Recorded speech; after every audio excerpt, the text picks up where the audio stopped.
Hey everybody, we are going to switch it up a little bit and do a Q&A session today. We asked you to post your questions on our Facebook page and we're going to answer them to the best of our ability. Let's just jump right in and get started. Have you ever tried to recreate something meaty or milky into vegan and been completely stumped? That would have to be the omelet recipe that we posted. I gave up on it and went home and Chris woke up at 2 in the morning and started and tried 30 times, and finally he came up with the perfect consistency for the vegan omelet. And he cooked one up. I came over the next day and tried it, and I gave him a high five because if it weren't for him, that video would not exist. I completely gave up on it. Okay, so we have a serious question. Basically, she just wants to know how hard it is to be vegan when you're going abroad in other countries and somebody else has to cook your meals for you. I did a little bit of traveling a few years ago and it was very easy for me because it was kind of a buffet style. I spoke to the chefs and found out what was vegan, and my options were limited, but we were gone for a little over a month and it was actually quite easy. However, if someone else is cooking your meals for you, we think that the best advice is just to communicate with the people cooking the food. Let them know what your beliefs are and just tell them that you can't eat any meat or dairy, and I'm sure that they'll be more than happy to accommodate you. Even offer to jump in and give a hand in the kitchen. I've done that a couple times as well, just because I felt a little bit like a burden, and it kind of eases the tension a little. When will you travel to the Southwest again? New Mexico would be sweet. We plan on traveling over to the West Coast in the beginning of March in Anaheim, California for the Expo West. We're hoping to do a meetup and maybe sell some books over there. In terms of going to other parts of the country, we're looking into a possible book tour maybe in the late summer, early fall, but we have some pretty big plans coming up, so we'll keep you guys posted as we find out more. Karen asks, you've been vegan for a while now. How are you going to continue to challenge yourself culinarily speaking? Oh, that's easy. There's really no limit to culinary arts. There's so many vegetables, there's so many fruits, there's so many sauces to test. Focusing on foods from all over the world, I could spend years on. So I think, what Chris and I want to do with the videos is kind of branch out and actually we have a few Indian food recipes, and we want to do some Mexican cuisine. And really, whatever you guys want us to test, we'll test it. So just ask us questions and we'll try to add it to the list of things to do. Pierluigi wants to know, will we ever see Jon without a hat or beanie? No. Just kidding. If this video gets 100,000 likes, I will do a video without a hat on or any other clothes. Rachel asks, what does a typical weekly or monthly grocery shopping trip consist of? We plan on doing a video with all of our vegan staples, what we buy in a week. So stay tuned for that because it should be coming up very soon. I'm transitioning from vegetarian to vegan and was wondering if you take any supplements or vitamins to stay healthy.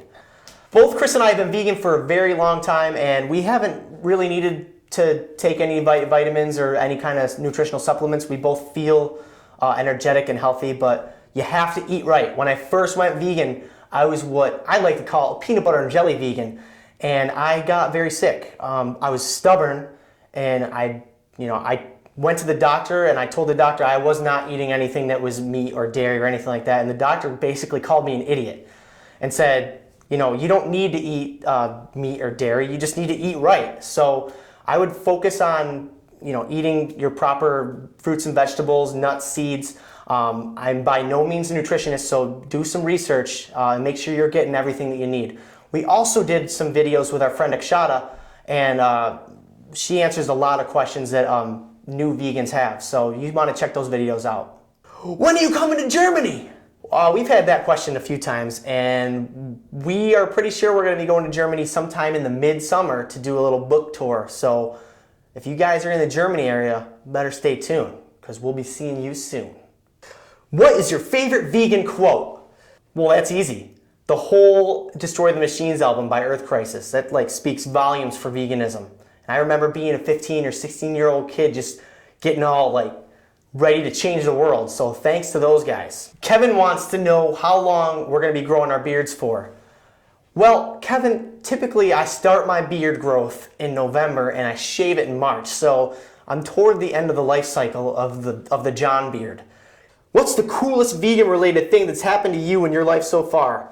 opportunities, events, trips, meeting famous vegans, and what do you see happening in the future with the vegan zombie? Oh man, ever since we started doing these cooking videos, it's been amazing. I mean, helping people go vegan, helping rescue animals, finding homes for dogs that needed foster homes, going to LA and meeting all these amazing people all at once. It was like I met my best friends over there that I'd known my whole life. You know, and we plan on just to keep doing those things in the future and keep shooting videos for you guys. We have some huge plans in the works that we won't be able to announce till either later this year or early next year, but it's definitely something that I've wanted to do for a very long time, and when it happens, you guys will be the first to know. Would you ever consider growing your food? We grow our food right now. We're just going to start this year shooting videos, kind of showing people how to do some organic gardening of their own. So stick around in the summertime. You'll be seeing quite a few videos from us on that. Now these next few questions are perfect for Chris to answer, so I'm going to turn it over to him. Okay, here's a question we get a lot. What do I feed Indy? Well, I don't want him to turn into a zombie dog or anything like that. So I give him a healthy, vegan, premium dog food. And each morning I'll make a sweet potato, throw that in the mix, let it cool down, and he'll eat that right up. Now sometimes I also make the homemade dog food you can find in this video. And if you watch it to the end, you'll see me taste testing it. It was alright, but Indy's the real guy for the taste test, and he definitely approves. You see, dogs are actually omnivores, and they can thrive on a vegan diet. Indy's a perfect example of this. He's a healthy dog, and it's definitely helped him out. So that's basically what he eats for his main meal. Now for snacks, he loves carrots. I'll give him a few carrots throughout the day, and sometimes I'll make vegan dog biscuits for him. And if you're interested in those, they're in our ebook, they're in our cookbook. You can find that on our webpage. And now you know what Indy eats. Do you still have to deal with the usual health issues with Indy, or can you see that he's healthier than other dogs? I'm thinking about feeding my puppy vegan too, and would like to know if it affects him in any way. Also, how do you deal with his drugs? Are you going full homeopathic, or is it necessary to add normal drugs? Okay, so for those of you that don't already know Indy's story, when I first got him as a young pup, he had Parvovirus. Now what that is, it's kind of like the zombie virus for dogs. It's a real nasty virus, and it attacks their digestive system.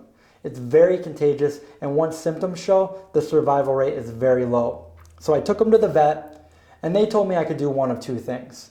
I could take him home and keep him comfortable, and he'd probably die within about a week. Or they could put him in ICU, keep him overnight for as long as they had to, but they still couldn't guarantee any survival. So I went with that. He stayed overnight in intensive care for about a week straight, and then he started to show improvement, so I was able to take him home, but I still had to bring him back 2 to 3 times a week. I would say the first year of Indy's life, he spent a lot of time at the vet. Although he survived the parvovirus, it messed up his digestive system pretty bad. He wasn't digesting his foods properly, and he was on all kinds of medicine and special food formula. And that's when I posed the question, can I put him on a vegan diet? Now I take him to a team of 5 vets. One of them happens to be vegan. And she told me that there's no reason why a dog can't be on a vegan diet. It's perfectly healthy, but she wanted to wait until he was full grown. So when Indy turned 1, I transitioned him over to a premium vegan dog food, and he started to show improvement. So I took the medicine out of the equation, and that was 2 years ago. Today, his digestive system is 100%. He's healthy, he's active, playful, he's smart. And when people come over and they see him in person, they can't believe how big he is. They say he looks a lot bigger in person in dog than he does on camera.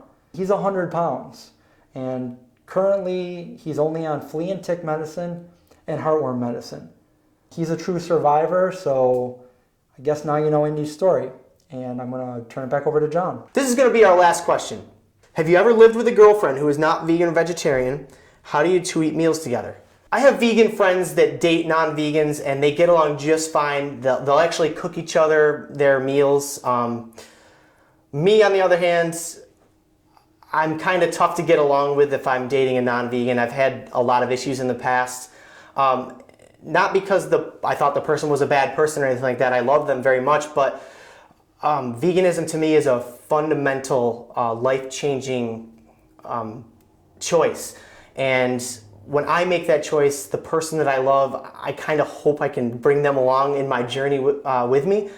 So if they're like cooking up eggs and bacon and stuff, I just, it almost kind of hurts my feelings. I would end up just kind of shutting down a little bit emotionally, and eventually the relationship would end. However, if you're dating somebody that's not vegan, I'm not saying break up with them. If you guys can find a way to make it work, that's awesome. I'm just terrible. Okay, everybody, if you like the Q&A video, just comment below and we'll keep them coming for you. Also, just want to remind you guys to subscribe to this channel and our other channel, Vegan Zombie 2, where we post a lot of behind the scenes footage, maybe some music that I write, or anything else that Chris comes up with that's amazing that just doesn't belong on the cooking channel. Also, if you want to check out all of our recipes, we have a new cookbook that just came out and an ebook. You know, the ebook's just digital. It's a digital version of the cookbook. It's cheap and really easy to read. So make sure you guys check that out, and we'll see you later.